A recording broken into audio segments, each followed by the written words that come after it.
Welcome to Not Everything Sucks with Andrew and Robert. This is our final week of season 1, and we're here on a Monday, which is kind of different. Yeah. But we're going to be here every day this week up until Thursday, and we're talking public education, which is fitting because today was the first day of school to Robert. Welcome. Thank you. Thank you for having me. So before we get into what we're making and what we're doing, tell us a little bit about yourself, Robert. I'm a 5th grade teacher. I have taught in Northeast School District. I actually was a student in Northeast School District growing up, but I taught 5th grade all 8 years of the years that I've taught. I got my degree from University of Texas San Antonio, UTSA. I started teaching basically right away, and something I'm super passionate about, definitely feel called to. And yeah, today was the first day, and looking forward to a good year with the students that I have in my class this year. The fact that it's the first day of school and you still found time to come and hang out with us the day after, super big thank you. That's, no problem. I can imagine you're maybe not super awake after first day. Yeah. Definitely get nervous, just like the kids do. It's hard to sleep the night before. I hear you. We're making BLT Guacamole, which I'm super excited about. I got my favorite chips. Julio's chips. We're not sponsored by them, but we'll give them a shout out anyway. Yeah, why not? We've got avocados. We've got tomatoes. These little cherry orange tomatoes. Yeah. Will go nicely. Some salsa, just regular paste picante. Bacon bits and lettuce to kind of round out the BLT. So we'll kind of get into it. Have you ever cut an avocado? A while back. I don't cook much. So, if you'd like to give it a shot, I've done this now like 13 times. Nice. So I hope I'm a little bit of a pro. But it's super easy. We'll take these knives. They're not that sharp, so we won't completely slice our digits off. I start at the top and kind of go all the way around, letting the core kind of guide my knife as I go all the way around. It's pretty simple, dude. As long as we're not hitting any flesh, we're doing pretty good. Then we twist and kind of reveal what we have. Awesome. Yours looks better than mine. That's okay. I've been doing it 13 times. That's kind of how we roll. We're going to take these and kind of mash them up in the bowl. Cool. But before we get really into the cooking, let's get into the conversation. Sure. You work at a charter school. Public school. Public school. Yeah. Oh, you work at a public Yeah. school. So what are some of the differences between public, charter, and private schools? Right. So the main difference is the funding. Typically, private is what it sounds like, privately funded, charge tuition, typically from the parents. And then charter is usually funded by a grant of some sort. That's which are funded from different institutions or different organizations. And then public is like any other government institution, funded by taxes. So when parents are choosing where to send their kids, public, charter, private, etc., what are some of the deciding factors why you might choose a public over private or charter over private, etc.? Definitely have more choices the higher your income. Okay. If you can afford, not everybody can afford private education. Sure. It's costly, typically similar to the cost of a college. A lot of times, a lot of private schools around town can range anywhere from $4,000 to $12,000 a year to Sure. send your child there. So definitely income is a big deciding factor. I think other things to weigh when they're thinking about private or public is whether they see or want college in their child's future. People have different feelings or views on it, but there's definitely if they have a kind of a decided career or decided path, there's good things about charter schools. They might be geared more towards a certain STEM aspect. Private schools might be a little bit more college preparatory. Yeah. Whereas public schools do try. I work at a public school, and they do try and include, especially districts. A lot of times, will try to include all those aspects at different schools in their districts. And nowadays, school choice is very big. A lot of times, if you live in a district, you get a good amount of choice where you want to go. But when they weigh that, I think that's really, as a parent, I'm not a parent, but I would think as a parent, most of them would weigh, income in their choices, but then their income in their choices, but they would also weigh what kind of opportunities they want their student to have, and what kind of focus they want their education to be on. Makes sense. Yeah. So if you can grab the salsa, we're gonna go ahead and put that in. You can go ahead and Pour it all in. Pour it in. I'm gonna get some paper napkins because things get kind of messy with avocados. Mm-hmm. There's a lot of, here you go. There's a lot of opinions that people have when they talk about the complaints of schools, public, primarily private, obviously charter. I think most people can find a long, nice list of things that they would like either changed or improved, or they think suck with schools, right? What are some things that people should really be excited about, especially in primary education? What are some glimmers of hope that kind of can get people going? Yeah, for sure. I think what you see a lot of are initiatives, STEM initiatives, either nonprofits that have come in, and there's a thing called the Geek Bus that we use a lot. Oh, that's cool. That I know Rackspace funds, and they come in and show the kids a lot of different STEM activities and different technology. So there's a lot of things. There's a big push in that school-wide, really, not just in elementary school, but that it even has kind of put its way into elementary school as well. I think and it's a lot of times you get parents that don't particularly like it, but the way we kind of structured teaching a lot of the basic things, especially in math, we learned with, you and I would have learned of something called the standard algorithm, where we line up the numbers and we have our certain method of doing it. But if you would have, when I was a student, if you would have asked me, well, why does it work to do it that way? Why does it work to carry the 1 up here? Yeah. Why does it work to borrow? And those are old words we used to use, and we all learned how to do it that way. But it really is a big push nowadays to teach students, 3 or 4 different methods of how to multiply, or 3 or 4 different methods of how to divide, and really stair step, so they learn an easier method, and then we get to what we call the standard algorithm, which is what you and I would use on our daily lives to multiply or divide. But by the time that they get to it, they should understand why it works the way that it works. So I think there's more of a push, especially in the areas of math and science, to really teach the foundations and not just rely on a quick trick. Because although quick tricks can be dependable in a crunch, it's important to realize why they work. So that's at least a big push. I think that's in a good direction, even though sometimes you get parents upset, if I send home homework and I want the students to do it a certain way. Like, well, I didn't do it that way, and I don't know how to do it. So I get those frustrations too, because you want to be able to help your student. But I think the way they've structured the TEKs, which are our objectives that DEA has us teach, the way they've structured those, I do think if they're taught the way they're supposed to, build upon each other and enable the kids to really understand what exactly it is, or why exactly it is some of these things in math or science work the way that they do, instead of just telling them and having them memorize the facts. Yeah, and it sounds like it's a push to really seek to understand, rather than just, do it this way. Why? Because I told you so. And to be a critical thinker, and to be able to work through a challenge. And kind of the big buzzword right now is grit. We want to be able to teach the students grit, to persevere in a situation where it gets hard.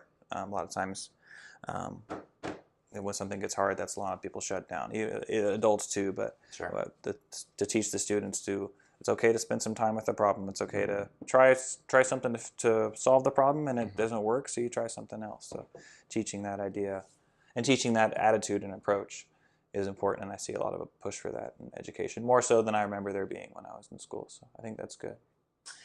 If you can grab the bacon and dump that in here, I'm going to start cutting the orange, cherry tomatoes, mini tomatoes, which will be the T to our BLT. You got the B going out. This already looks and smells wonderful. I'm appreciating the kind of different aromas coming out of this. It's nice.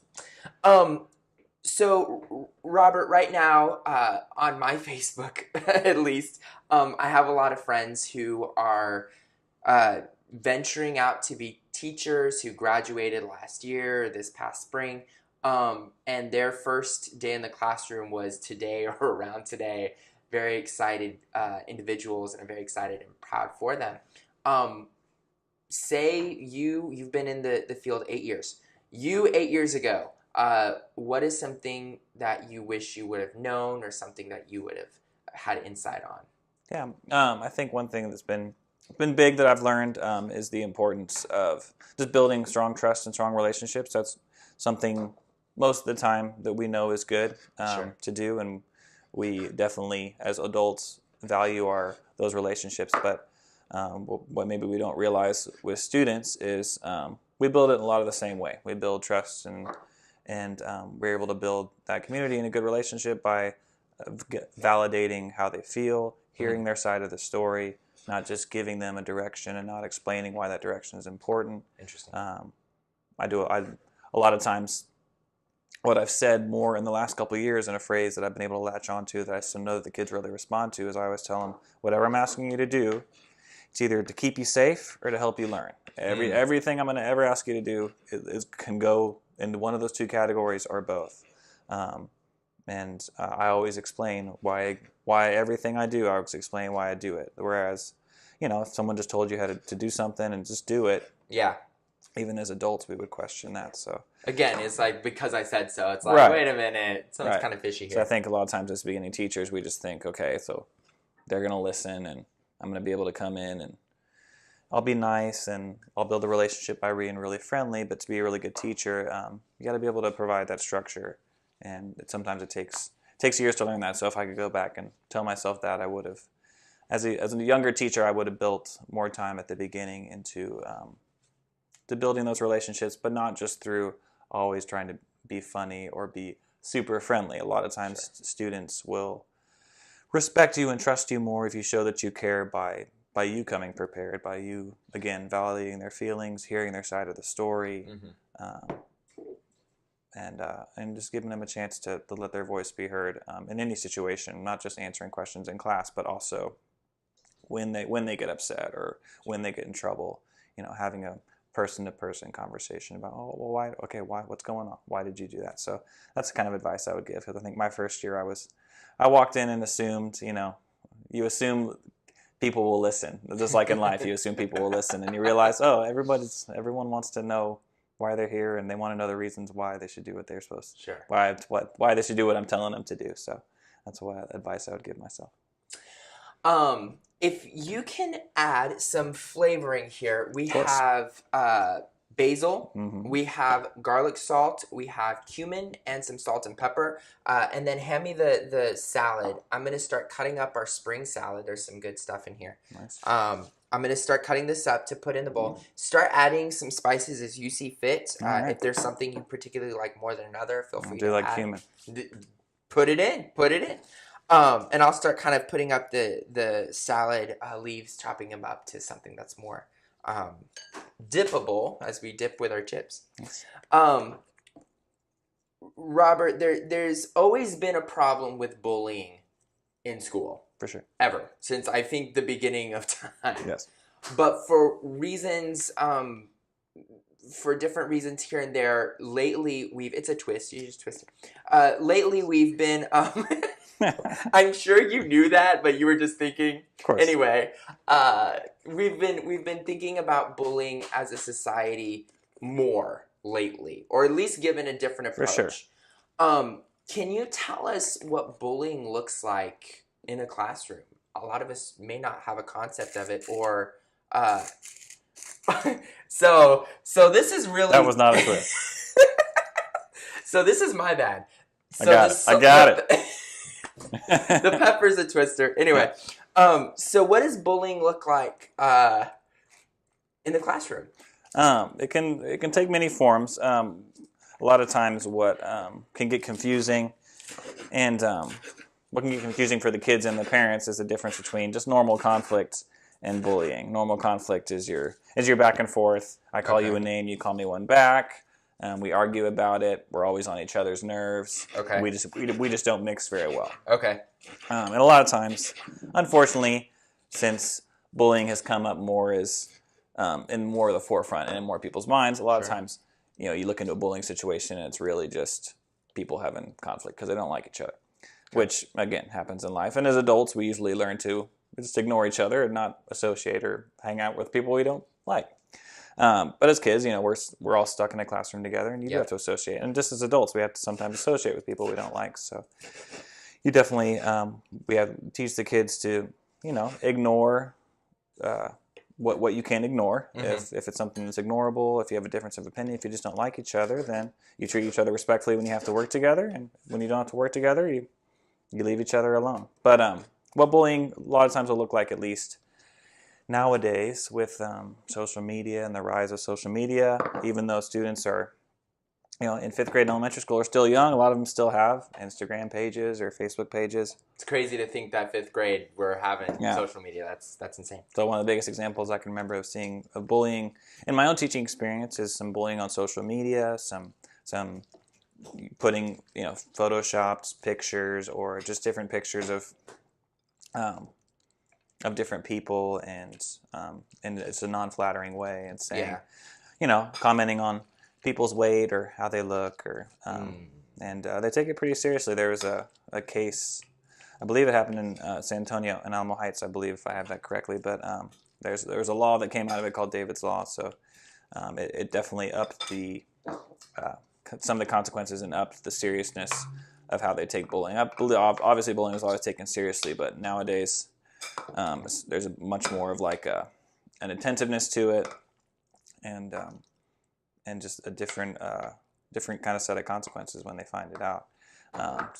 When it happened, I know kids they'll move the kid out of the class a lot of times if bullying is in class. There's suspensions come in play depending on the severity, things like alternative school and stuff like that. So it's taken very seriously. It's always looked into. Even if the word even comes up and they say we think there might be bullying, there's definitely a set of questions and like a documented investigation that the school has to do. And if they don't do it, they can get in huge trouble. Sure. So it's taken very seriously, but the hard part can be a lot of times that word is thrown into a situation where it's maybe not necessarily bullying. So there's pros and cons to, I think, it being in the forefront. We're able to catch more and stop more bullying before it happens, which I think is good. So if that takes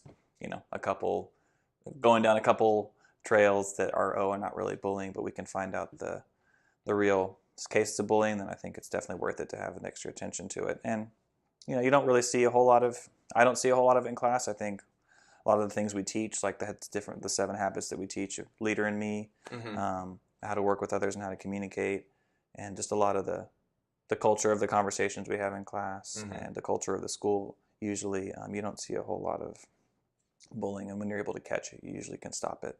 So it's not something you see as much, at least not where I teach anymore, which is good. Can we buckle up for a second? Yeah. Okay.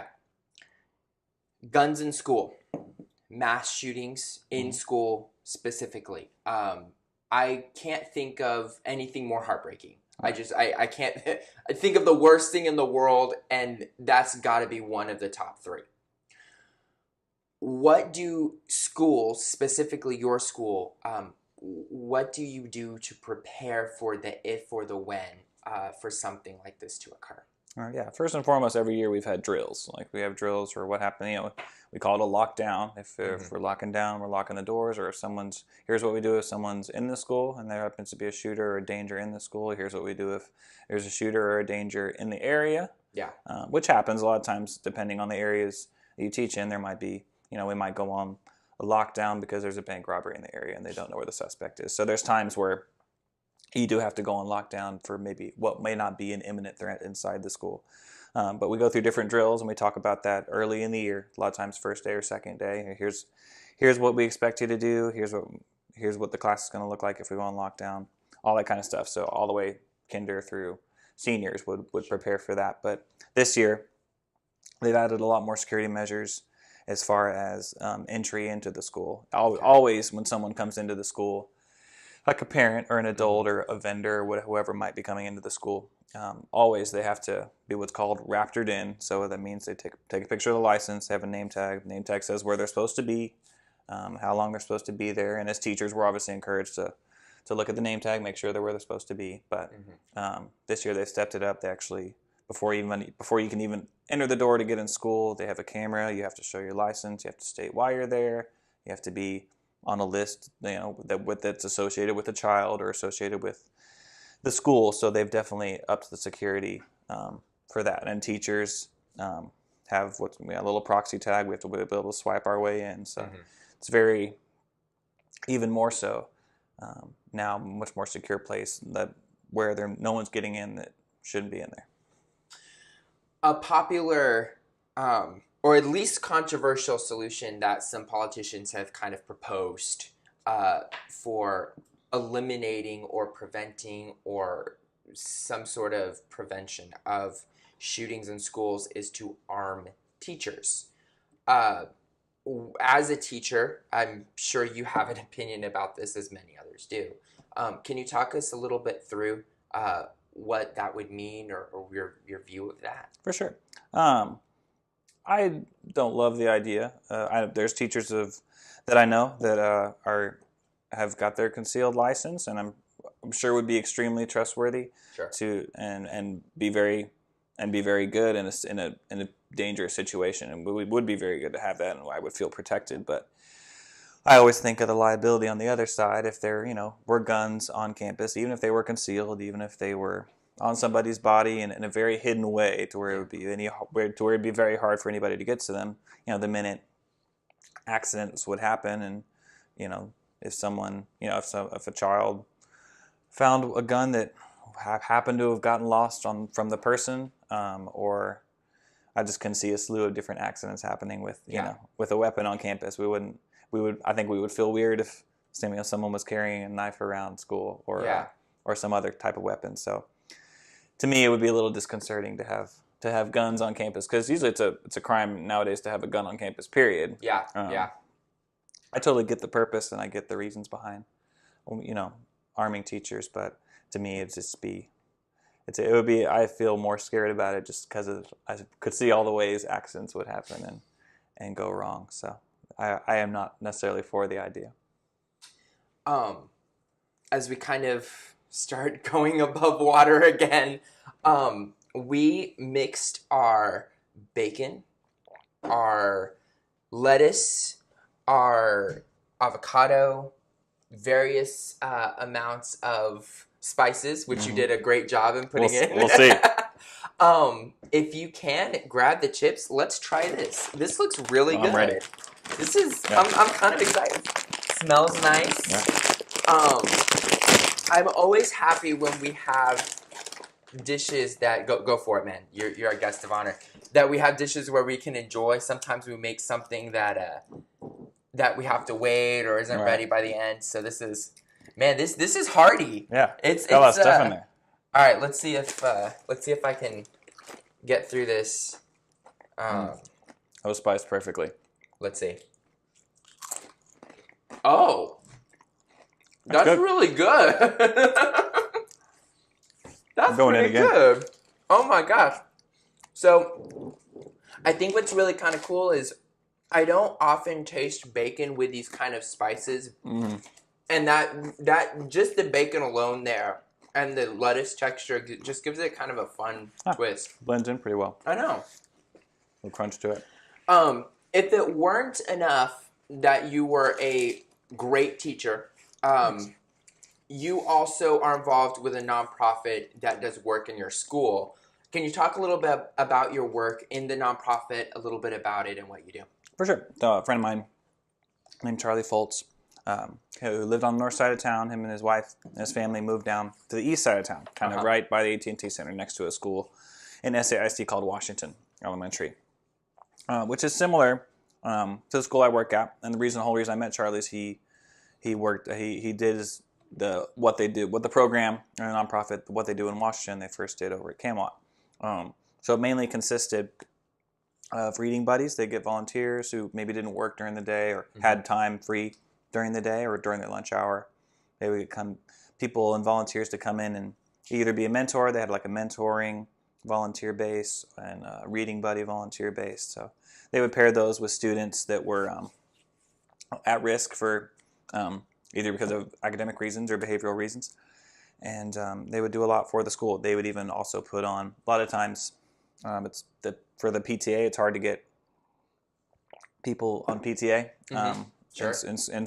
in lower and Title I schools because, again, a lot of the parents work during the day and they're working multiple jobs, so it's hard to get PTA base together to do a lot of volunteering. So he essentially kind of came in and created that for our school, and now he does it more for Washington Elementary. And I was able to kind of take some of the things he did and put him to work at Camelot. He also did, in addition to the reading buddies and the mentoring program, he also started something called Leadership Academy, where he would do lessons about leadership, and we would use the 7 Habits, Leader in Me, based on Stephen Covey's book, 7 Habits of Highly Effective People.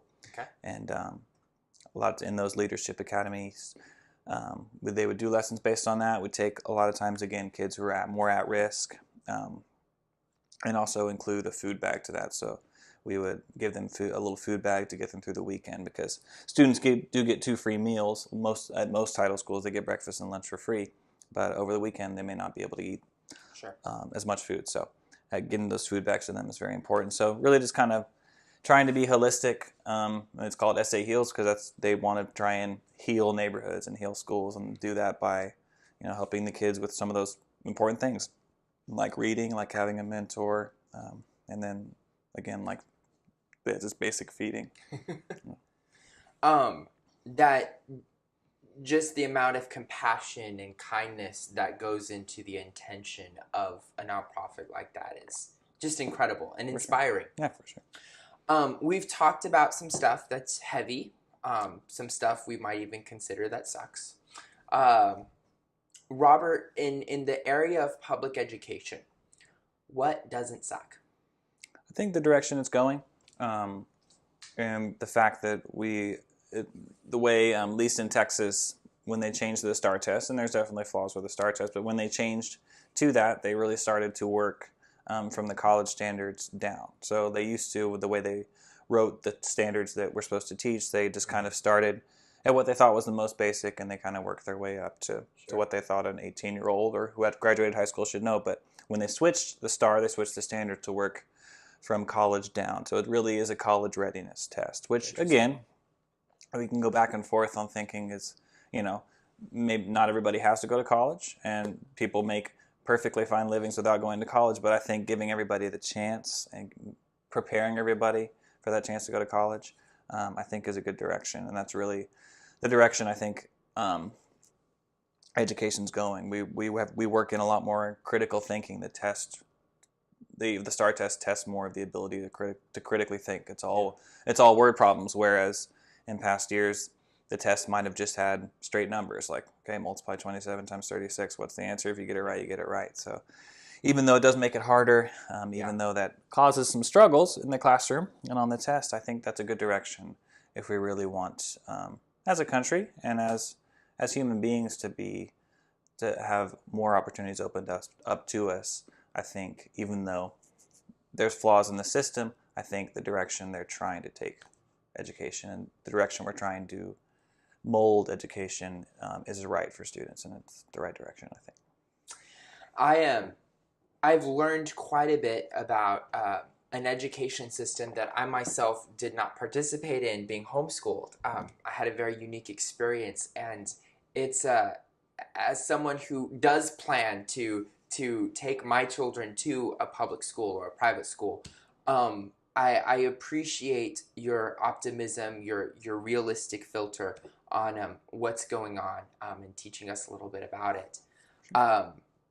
And we didn't make some bad guacamole. That was pretty good. It's good. Not bad stuff. I'm going to eat some more of it. Yeah, I think that's a good plan. We are day 1 of our 4-day finale week. Tomorrow we are going to be talking about self-love and the importance of why that matters. I imagine that self-love is something that is critical to what it means to be a young child in school, and Most your definitely. work in your nonprofit definitely reiterates that message of learning about self-importance, self-love, self-responsibility. So we're carrying that theme forward. Most definitely. And we're going to have a great week. So don't miss it. Hang out with us. Not everything sucks. Not everything. And we're glad we got to talk a little bit about why see you tomorrow.